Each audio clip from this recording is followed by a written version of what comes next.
تو میرے بھائیوں اور دوستوں، میں عرض یہ کرنا چاہتا ہوں آپ سے بعد میں اور اپنے آپ سے پہلے، اپنے واسطے سے آپ حضرات، ربیع الاول کا مہینہ اس لحاظ سے بڑا مبارک مہینہ ہے۔ اللہ تعالیٰ نے اس کو سرکار دو عالم صلی اللہ علیہ وسلم کے دنیا میں بھیجنے کے لیے انتخاب فرمایا، اور جب ربیع الاول کا مہینہ آتا ہے تو ہمارے ملک میں خاص طور پر جگہ جگہ، گلی گلی، محلے محلے محفلیں منعقد ہوتی ہیں۔ سرکار دو عالم صلی اللہ علیہ وسلم کی سیرت طیبہ بھی کا بیان بھی ہوتا ہے، جلسے بھی ہوتے ہیں، چراغاں بھی کرتے ہیں لوگ، اور نہ جانے کیا کچھ عید میلاد النبی کے نام پر کیا جاتا ہے۔ لیکن ہم سب کے سوچنے کی بات یہ ہے کہ ہم کب سے یہ کام کرتے چلے آ رہے ہیں۔ سوچنے کی بات یہ ہے کہ آیا ان رسمی کارروائیوں کے بعد کیا ہماری زندگی میں کوئی تبدیلی آتی ہے؟ اتنے جلسے ہو گئے، اتنی تقریریں ہو گئی، اتنی محفلیں منعقد ہو گئی، اتنی نعتیں پڑھی گئی، اتنے درود و سلام ہوئے۔ الحمدللہ حضور اقدس صلی اللہ علیہ وسلم پر ایک مرتبہ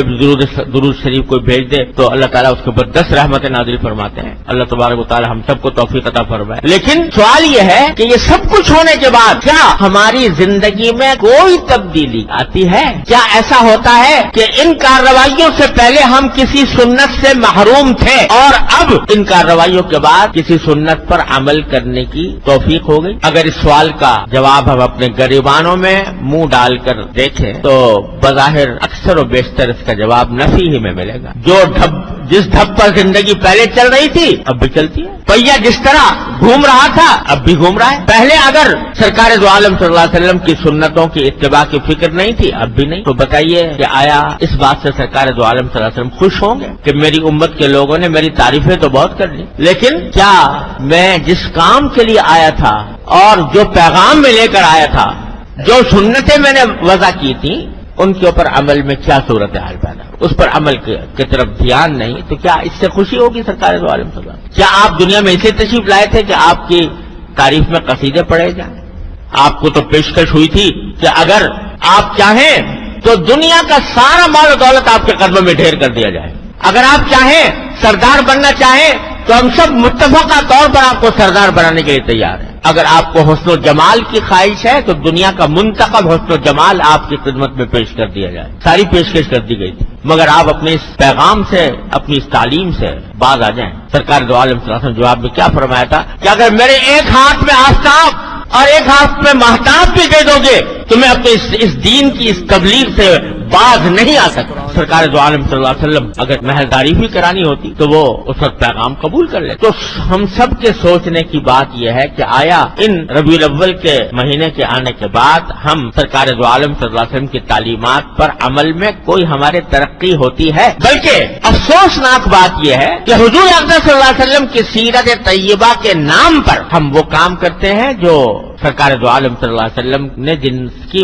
ممانعت فرمائی، جو ناجائز قرار دیے، جو شریعت میں ناجائز۔ سیرت النبی کا جلسہ ہو رہا ہے اور اس کے اندر نمازیں فوت ہو رہی، اس کے انتظام میں، جلسے کے انتظام میں، جلوس کے انتظام میں نمازیں جا رہی ہیں۔ وہ نماز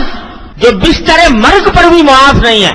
وہ نماز چھوٹ رہی ہے، جماعت چھوٹ رہی ہے۔ اور آج اب تو یہ ہونے لگا ہے کہ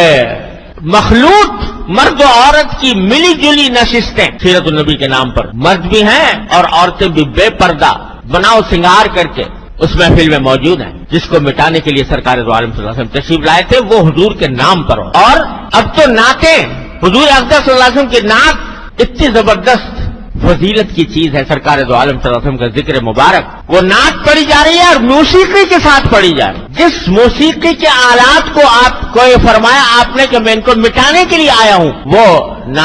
نعتیں ہو رہی ہیں، حضور کی وضاحت تعریف بیان ہو رہی ہے اور میوزک کے ساتھ ہو رہی ہے، موسیقی کے ساتھ ہو رہی ہے۔ تو بتائیے یہ سرکار دو عالم صلی اللہ علیہ وسلم کی سیرت کے ساتھ کون سا انصاف ہے؟ یہ کتنا بڑا ظلم، کتنی بڑی دھاندلی ہے کہ سرکار دو عالم صلی اللہ علیہ وسلم کی تعلیمات کو پامال کر کے کہا جائے کہ ہم سرکار دو عالم صلی اللہ علیہ وسلم کی سیرت بیان کر رہے ہیں یا آپ کی نعت بیان کر رہے ہیں۔ تو میرے بھائی اور دوستوں، ربیع الاول کا پیغام یہ ہے کہ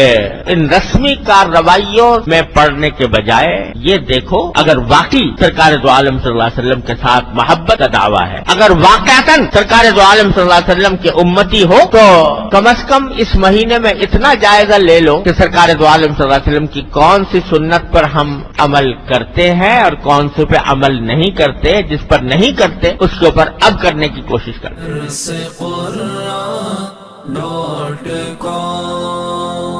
www.darsequran.com